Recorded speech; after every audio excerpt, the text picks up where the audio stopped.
Bon dia o bona nit, independentment de l'hora que estigueu veient aquest vídeo, us desitjo un millor dia. I al vídeo d'avui, unes petites disculpes per qui està seguint llegint del Love Hero, però a l'anterior setmana no m'havien recordat d'això, de que tenia que fer el d'Indiana i l'especial de publicitat, i llavors no anava a fer 4 vídeos, però no me'n recordava, a banda de l'Indiana, l'especial de publicitat. El del Project Zomboid, com el vull allargar però vull que vagi sortint, doncs el vull que surti setmanalment. La setmana de l'especial que mostri tots els videojocs intentaré que el llegeixo, el llegeixo, vull que es mantingui, i a l'enceto, o sigui, llegeixo és més important que enceto, d'acord? L'únic que la setmana anterior no me'n recordava que era primera setmana de mes i tenia el vídeo que faig de publicitat desinteressada però interessant de projecte ser trencada, i per això al final no vaig fer el llegeixo, tot i que us vaig dir que el faria. Ara sí, l'anterior era la part 21 del Love Hero i aquest és el 22, d'acord? Em vaig quedar llegint, l'últim va ser els bandits, i ara, si vull mirar bé, tocaria el necròfag, i vaig cap a llegir el necròfag. Torno a repetir que m'està agradant més aquesta part de lectura que l'anterior, que la dels camins i tot això, perquè sí que és veritat que la dels camins eren més descripció, i aquí hi ha com més, hi ha cançons, hi ha poemes, hi ha rondalles, està bastant bé. Ai, no és el necròfag, perdó, disculpa, m'he confós, no era el necròfag, és l'arpia, d'acord? Llavors, arpia, gàrgola i gòlem de carn. Doncs primer l'arpia. Diu així: les arpies són sàvies, boniques i letals. El do del presagi els ajuda a trobar preses. Els seus ulls punyents descobreixen la millor manera de capturar-la, i les seves fortes ales proporcionen els mitjans per executar el seu pla. Les seves urpes, tan afilades que penetren fàcilment la pedra massissa, compensen amb escreix la constitució lleugera i la fragilitat dels seus cossos. Cultura popular. Memòries d'un mag viatger, diuen les memòries d'un mag viatger. Diuen: la connexió mental de les arpies amb el món no només és extremadament forta, sinó també vital per a les seves vides. Com menys criatures viuen en la seva presència, més forta és la seva mirada interior. La perspectiva més àmplia dels esdeveniments entrellaçats és més difícil de percebre quan el destí d'una altra persona, feta de caos i potencial, les hi enfosqueix la vista des de prop. Potser per això constitueixen els seus nius als pics, les arts de les muntanyes més altes, lluny d'aquells que desitgen viure vides llargues i còmodes. La guia de muntanyes i altres àrees conflictives diu: quan es viatja per llocs habitats per arpies, sempre s'ha de dur una mica de filet de peix.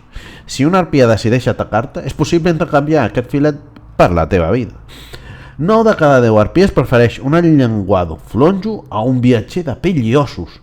I si això falla, bé, almenys ho hauràs intentat, no haver entrat a la terra de les arpies.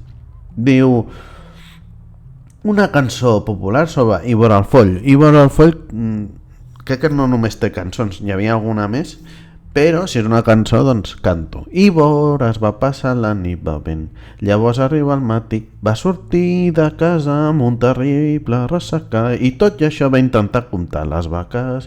Què és això? No m'ho puc creure, les vaques volen pel cel. Durant una setmana o dues les arpies van menjar vedella cada dia i cada nit. És una cançó popular de l'Ivor. No sé si totes les cançons eren d'ell, de l'Ivor, però bé. Gàrgola. Diu: descripció: una estàtua encantada que va abandonar el seu post de guàrdia. Encara que està creada per la màgia, una gàrgola no és una criatura màgica per ser. Només es pot imaginar amb aquest munt de roques. Torno a llegir. Només es pot imaginar com aquest munt de roques pot voler, i per què prefereix lluitar de forma habitual en lloc de simplement aixafar la víctima amb el seu pes des de l'aire. Cultura popular. Ibarixat, el compendi menor de les bèsties. Diu el compendi: una pila de roques ordinària amb un encanteri bastant poc comú al seu nucli La decoració és superflua, les seves ales de pedra no són necessàries per al vol i les mandíbules de granit són incapaces de mossegar o mastegar. Fa molt de temps i em vaig adonar que el més repugnant d'aquestes criatures són els seus fabricants. Sabien que les seves creacions matarien gent per la seva cobdícia. I no només van procedir a crear aquestes armes, sinó que també van decidir que seria maco decorar-les. Això es passa de la ratlla, fins i tot per un cor cruel.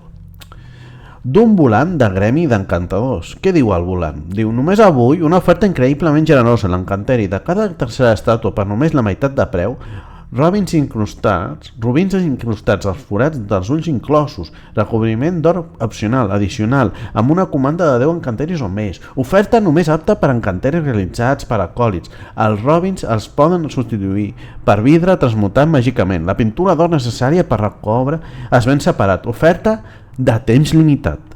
Les paraules de Marc el Sommelier truites tal com es van dir en el seu funeral. Diu, no ho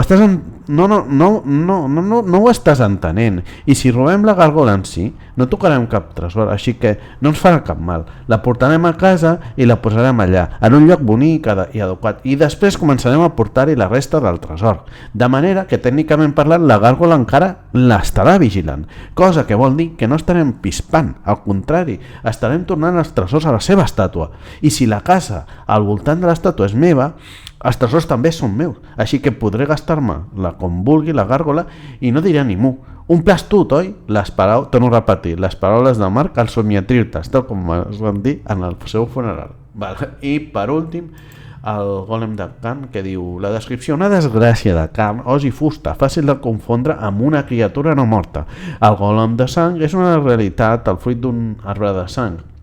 En prou feines pot durar una setmana, però en aquest curt període és capaç de partir moltes esquenes. El seu cos massiu és una arma formidable per si sol. Poques criatures poden sobreviure a un cop directe del seu braç passat i bulbós. Un dia de vida al camp, diu, el meu iaio solia parlar-me dels matolls vermells. Va ser al voltant de la carretera del nord, deia, on ell i el seu amic solien recollir bolets. Un dia els van assaltar un enorme cadàver, amb les costelles que els sobresortien i tot. Va matar l'amic del meu iaio amb un sol cop i després es va desfer.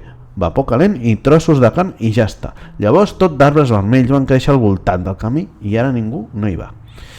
Horaci Frockhester, mals hàbits dels boscos, notes sobre els gòlems de carn. O sigui, és una nota d'un gòlem de carn. Què diu així? Si estàs perdut en una arbreda de sang, sempre trobaràs un camí de tornada, o almenys ho farà una part de tu.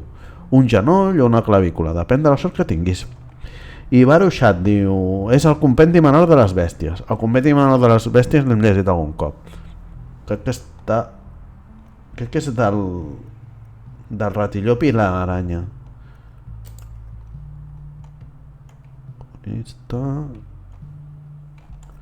Mira, Ivori i el Foll són cançons. El ratillop també tenia una cançó.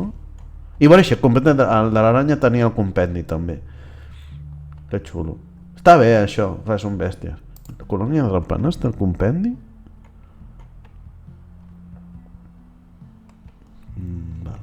Hi ha algunes que està molt bé això, que estiguin entrelligades. El gòlem de carn estava aquí, el compendi menor de les bèsties, que també està, com hem vist, està també amb l'aranya. L'arbreda de sang no s'alimenta de tota la carn que consumeix. Els millors bocins s'utilitzen per crear un gòlem de sang. La forma de propagar les llavors de l'arbreda, un esquelet intacte d'una criatura antropomòrfica, serveix com a estructura base del gòlem. Serveis d'espècies amb consciència utilitzen per controlar l'assortiment de músculs enganxats de manera atzarosa al cadàver d'ossos. I bé, doncs ja està amb el gòlem. Torno a repetir, vaig dir que la setmana passada hi hauria una altra llegeixo, però no me'n vaig recordar d'això, que a principis de mes. La propera setmana encara no ve l'especial ja vindrà d'aquí en hores, encara no el tinc preparat, l'he de preparar, però bé, intentaré que això, sempre prefereixo aguantar llegeixo que l'enceto, perquè ja que jugo, penso que els encetos són importants, perquè així també us ensenyo videojocs i tal, ensenyo videojocs en llengua catalana, sempre intento que tal, tot i que ara, no vull allargar, ja ho diré en el següent enceto que faci, diré una mica una reflexió, però que no la vull fer aquí. Com sempre, els llegeixo per això, per animar-vos a que llegiu i tal, que en els videojocs, sobretot el Loop Hero, té un gran rerefons i està molt, molt ben cuidat. I si ho teniu en català ho podeu gaudir en català, que ha sigut una feina del projecte C de les persones del projecte C Trencada, que ho fan sempre a la mort de l'art. Com sempre, us desitjo un millor dia a totis, a tots, a totes, a totis les senyoris, a tots els senyors i a totes les senyores. Fins una altra. Adeu.